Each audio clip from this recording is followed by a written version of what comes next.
Hi, my name is Emily Fry. I am a senior nursing and public health student at Nazareth University.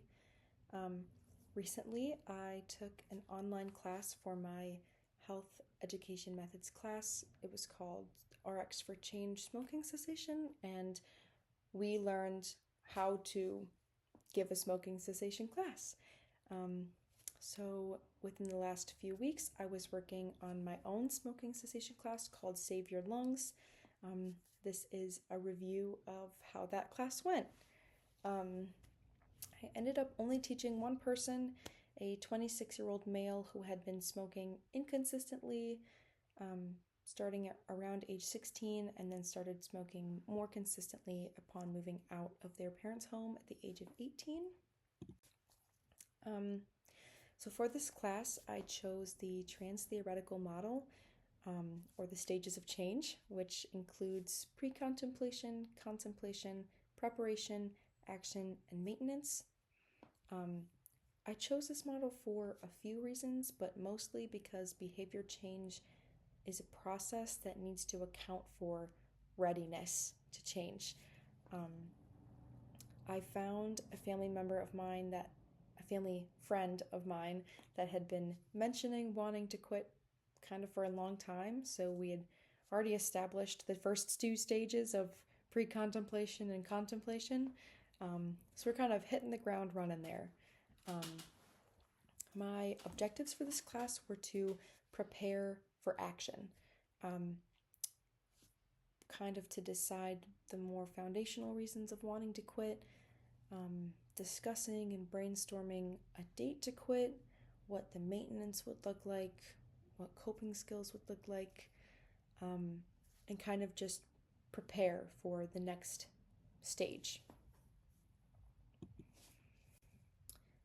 So for the logic model, the inputs that I had, I mostly used county data. We ended up really not spending too long discussing the data, but I did include on the first day the adult smoking rate in Ontario County, which is 14.3%. That's based on the New York State Department of Health and the American Lung Association. And then we also talked about the lung cancer incidence rate in Ontario County. That is 59.3 per 100,000. I also used information from the video I had mentioned previously, the RX for Change smoking cessation class that we took. And from that, I used strategies such as discussing the effects of smoking, like the various cancers like bladder, kidney, ureter, blood, colorectal, and also discussing the financial impact that smoking tobacco products has, which comes out to over $2,000 a year for one pack of cigarettes a day. So that really put a lot of things in perspective for him. I also used the questionnaire available on the American Lung Association website that discusses preparation for quitting, skills, techniques, attitudes that are all often used to quit. The top half of that questionnaire is shown on the slide on the left. So I utilized that. So for the outputs, we had 3 sessions altogether. Each one was around 45-ish minutes to an hour. 2 of those classes happened in 1 week, and then 1 happened the following week, last week. Since it was one-to-one, we were able to get a little bit more personal with the discussions. We talked about his life goals, we talked about his child, how smoking affects all of that. I also was able to prepare materials more specific for him. I used materials as shown here from the American Lung Association, among other sources. That one on the right, the health benefits for quitting smoking, is from the American Lung Association. Also, that is under the I Want to Quit on the website. It also talks about what to expect, tips for quitting. So we went through all of that material together. So for the outcomes, obviously smoking cessation is a lengthy process, and I was not going into this expecting my student to just quit, but I was confident in the information and the resources that I provided for this individual. So I think that he really did end up walking away with um, knowledge improvement, and he is better prepared to make decisions further. So for the media graphics, I primarily used infographics from various sources. Like I said, the American Lung Association. I also used things from the American Heart Association and the American Cancer Society. Um, I wanted to be able to discuss each one and have him be able to then take them home with him so he could keep all of the information that we were talking about. We made him a little folder, and I had printed out all of these infographics in color so he could take them home with him in the folder. So that was cool that he was able to bring everything home. So my target audience when I originally was putting together this class was younger adults, ideally 25 to 35 years old or somewhere around that range, who live in Ontario County. I am friends or related to many people who smoke cigarettes, and my goal was to put together materials to help them quit in any or all of the various stages that they're all in. My program was tailored for this audience, like I said, by the use of infographics, having the handouts that my audience can then take home with them and refer to when they need them, when they're struggling, when they need motivation, hopefully when they're explaining to someone else why they should quit. It was just important to me that he had the materials to bring home with him. I only had one participant in this class, so while that is very small, and it may not affect county rates, it was really personalized, and I am able to keep up with him after the class and kind of continue on with the mentoring and the advice past the ending of the class, which I think is important despite a really small class size. So for the evaluation, it was very easy for me to evaluate performance and participation for this class due to there only being one person in it. However, the evaluation for me was based off of the discussions that we had, whether or not they were genuinely thinking of what they were saying and what they wanted for their lives and how engaged they really were. I had a few activities like the Future Me, which is where we brainstorm what life looked like after quitting smoking. That one, we didn't spend a lot of time on that one.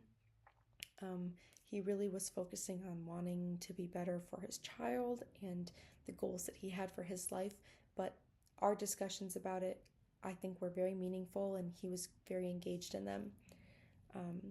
Additionally, before the class began, I had sent him a text requesting some form of journal, a notebook, or just any amount of paper, any kind of something to write down organized thoughts on, because throughout the duration of the class, I wanted him to be able to write down every time he smoked a cigarette, which helps visualize routines, write down when he had urges, write down the feelings he was having, what he was struggling with, what was helping him, what was really not helping him, and stuff like that.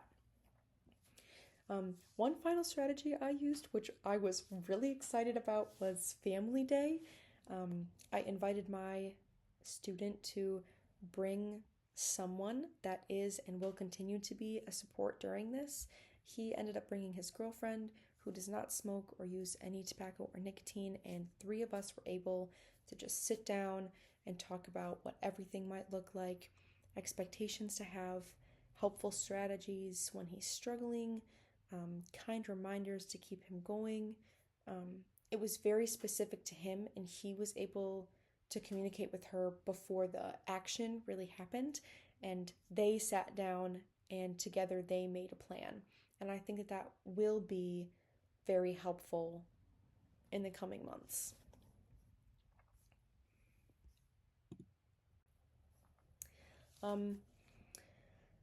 There were many challenges, but also very many successes for this class. Overall, I would say it was a big success. I had a fun time doing it, and I think we made some kind of difference. My student was very involved with journaling, and that actually ended up being something that he said was very helpful for him, even past the classes that we had. Like I said, he's a family friend, so we see and talk to him regularly. So that was really awesome that he identified something that was going to be helpful for him. Um, Additionally, I was very impressed by the planning that he did for coping strategies and how he is going to go step by step to fully eliminate tobacco and nicotine products. He came up with really great replacement ideas. He mentioned walking to the park that's down the street from his house, playing with his child, having a full glass of specifically ice water, excuse me, and just seeing how specific he was and how much thought he put into it, what would and wouldn't work for him. I thought that was very impressive. Additionally, the family day went really, really well, and it is clear to me that his girlfriend will be such a huge support for him during this process. She is excited and she is ready and has good expectations, and real expectations. There definitely were some struggles.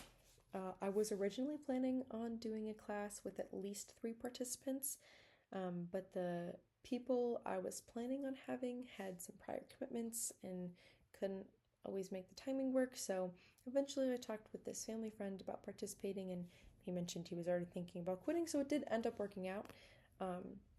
But just, it wasn't what I expected. One other struggle was making the class fit for one student.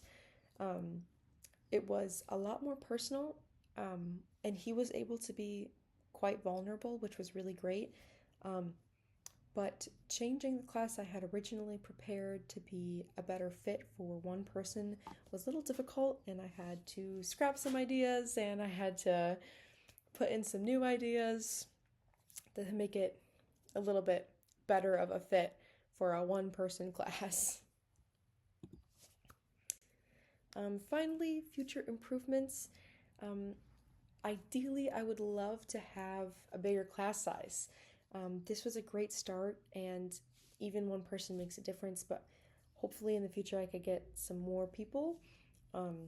Also, assuming I had some more students, I would have done like a real presentation, but since this was more one-to-one, I tailored the class to that, with the use of primarily infographics.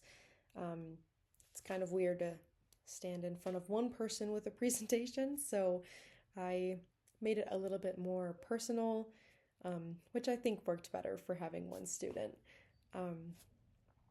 Finally, if I had more time, I would have loved to bring in a speaker who used to smoke and who has quit to share their story. Sometimes someone standing up there and telling you the hard truths of what it does to your body and your health and your mental health, I feel like that really makes a difference, in the motivational aspect of quitting. And it's always better, I think, to hear it from someone who has experienced it. So I thought in the future, if I had more time, more resources, I would love to incorporate that into my class. That would be really, really cool. So yeah, thank you for watching. I'm really excited to hopefully do some more classes in the future. I think that would be really cool. Maybe some more people would love to join. That would be awesome. But yeah, thank you for your time.